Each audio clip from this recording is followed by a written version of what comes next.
1975 کے وسط میں سردار داؤد نے افواج میں پرچم پارٹی کے اثر و نفوذ کے بڑھنے پر اپنے اقتدار کے لیے خطرہ محسوس کیا تو پرچم پارٹی کی دوستی سے اپنا ہاتھ کھینچ لیا۔ 1976 میں سعودی عرب کی مداخلت پر پاکستان اور ایران کے متعلق داؤد خان کے رویے میں تبدیلی آئی اور کئی امور میں افغانستان کے پاکستان و ایران میں باہمی تعاون کے منصوبوں پر غور و خوض کیا گیا۔ افغانستان میں روس کے کئی امدادی پروگرام جاری تھے۔ افغانستان میں ٹیکسٹائل ملوں، ذرائع مواصلات کی فراہمی، روٹی پلانٹ کے قیام سمیت کئی منصوبوں پر روسی تعاون جاری تھا، لیکن افغانستان کے پڑوسی ممالک سے تعلقات کی یہ بحالی روس کو پسند نہ آئی اور روس افغانستان تعلقات میں سرد مہری پیدا ہوئی۔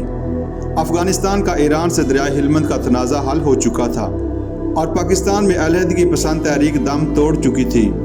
مارچ 1978 میں صدر داؤد کے دوستانہ دورہ پاکستان نے مستقبل میں پاک افغان تعلقات کی مضبوط بنیاد رکھ دی، لیکن پرچم پارٹی اور خلق پارٹی جو افغان فوج میں اپنی جڑیں مضبوط کر چکی تھی، وہ صدر داؤد خان کے ان اقدامات کی شدید مخالفت کر رہی تھی۔ داؤد حکومت سے نوکر شاہی بھی، جس نے اسے برسر اقتدار آنے میں مدد دی تھی، خوش نہ تھی۔ یہ ساری وجوہات یکجا ہو گئیں۔ روس کی حامی جماعتیں متحد ہوئیں۔ انہوں نے ان فوجوں کو بھی ساتھ ملا لیا جو داؤد کے مخالف ہو گئے۔ اس طرح ایک متحد محاذ بنا۔ اس صورتحال کو بھڑکانے کے لیے ایک چنگاری کی ضرورت تھی، وہ پرچمی لیڈر اکبر خیبر کے قتل نے مہیا کی۔ دارالحکومت کابل میں مظاہرے ہوئے اور فوج کو قابو پانے کے لیے بھیجا گیا۔ فوجی افسروں نے مجاہدین کی طرف جانے کی بجائے محل کا رخ کیا اور سردار کو تمام خاندان کے ساتھ 27 اپریل 1978 کو قتل کر دیا۔ اب سامعین اگر بات کریں تیسرا ترقی کا دور، صدر داؤد کے قتل کے بعد نور محمد ترقی نے بیک وقت صدر اور وزیر اعظم کے اختیارات سنبھال لیے۔ نئی حکومت کو روس نے فوراً تسلیم کر لیا۔ اس نے انقلاب کو انقلاب سور قرار دیا گیا۔ ترقی حکومت کے قیام کے ساتھ ہی حکومت کے خلاف عوامی مزاحمت کا سلسلہ پھیل گیا۔ مذہبی جماعتیں انقلاب سے پہلے بھی حکومت مخالف سرگرمیاں جاری رکھے ہوئے تھیں، لیکن جب کمیونسٹوں نے ترقی حکومت قائم کی تو دیگر کمیونسٹ مخالف حلقے بھی کھل کر سامنے آ گئے۔ نور محمد ترقی نے بھی انقلاب ثور کو انقلاب روس کی توسیع کا نام دیا۔ ترقی حکومت نے عوامی مزاحمت کے خلاف تشدد سے کام لیا اور نہ صرف انقلاب مخالف عناصر کو ظلم و تشدد کا نشانہ بنایا گیا، بلکہ حکومت کے اپنے ہم نظریہ پرچم پارٹی کے افراد کی بھی گوشمالی کی گئی اور پرچم پارٹی کے متعدد رہنماؤں کو افغانستان چھوڑ دینے پر مجبور کر دیا گیا۔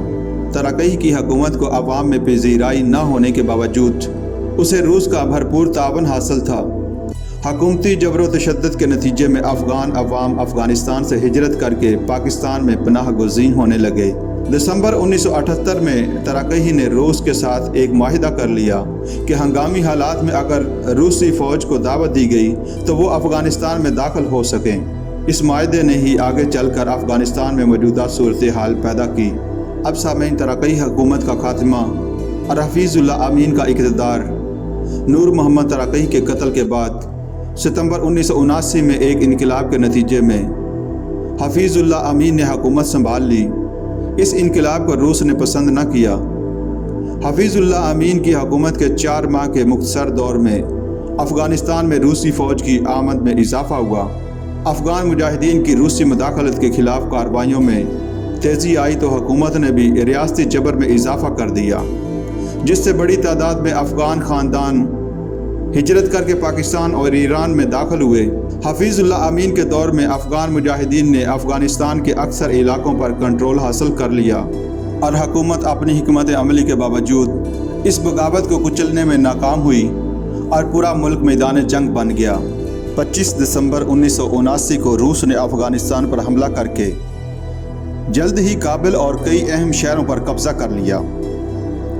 27 دسمبر کو روسیوں نے حفیظ اللہ امین کو قتل کر دیا اور روسی فوج کے سائے میں 28 دسمبر 1979 کو پرچم پارٹی کا جلا وطن لیڈر ببرک کارمل بطور صدر اقتدار میں آ گیا۔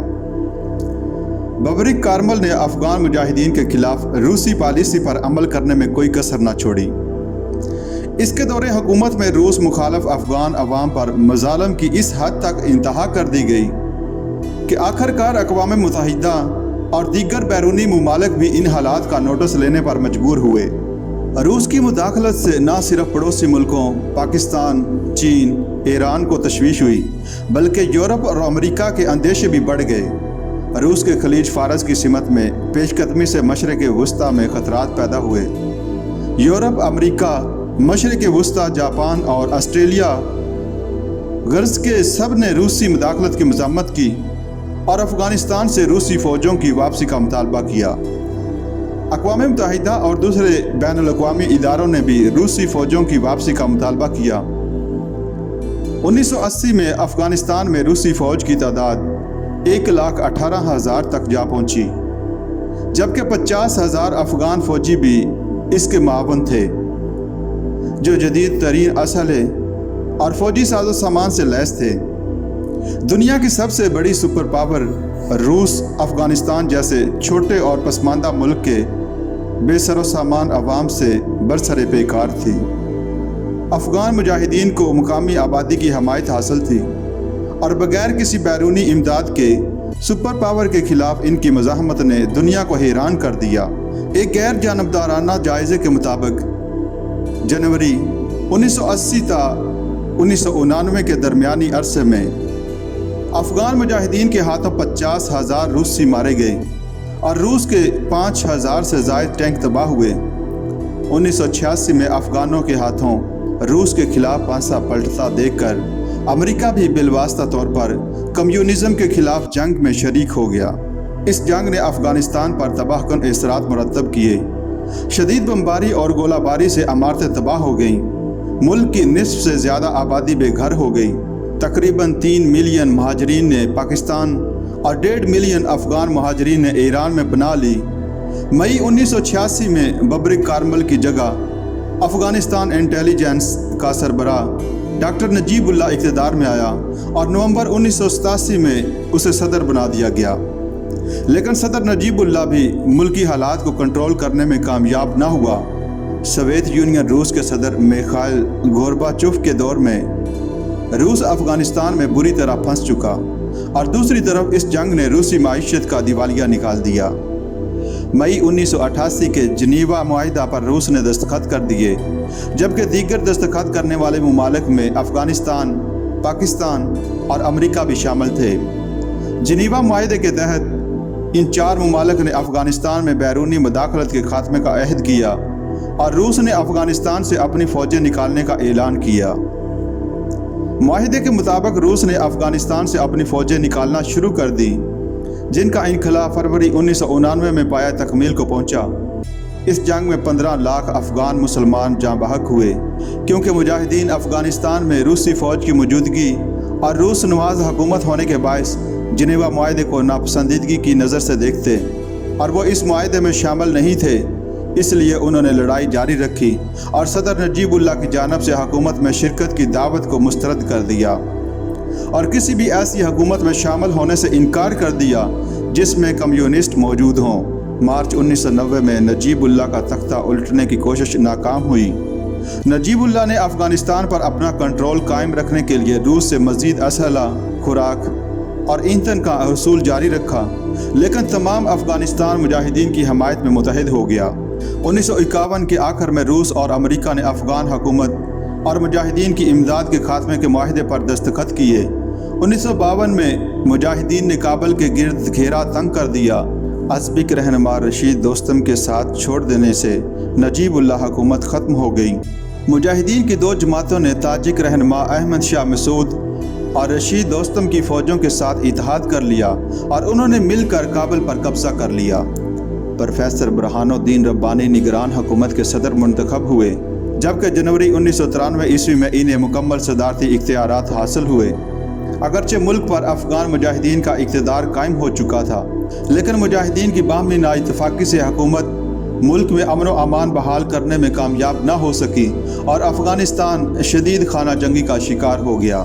اب سامعین، طالبان کے دور کی اگر بات کریں تو افغانستان کی بگڑتی ہوئی صورتحال اور مجاہدین کی آپس کی لڑائیوں سے عوام بدظن ہو کر مایوسی میں مبتلا ہوئی۔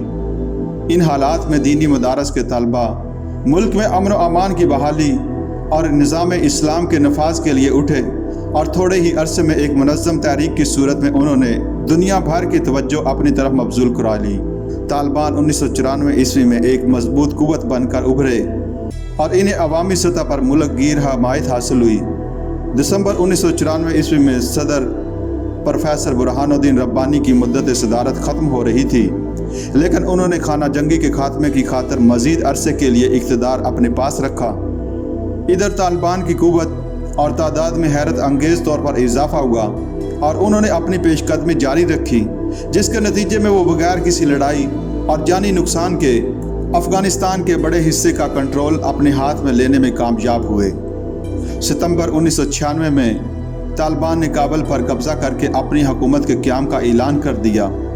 کابل پر قبضے کے بعد سابق صدر برہان الدین ربانی اور گلبدین حکمت یار نے شمالی افغانستان کے رہنما احمد شاہ مسعود اور رشید دوستم کے ساتھ طالبان کے خلاف اتحاد کر لیا۔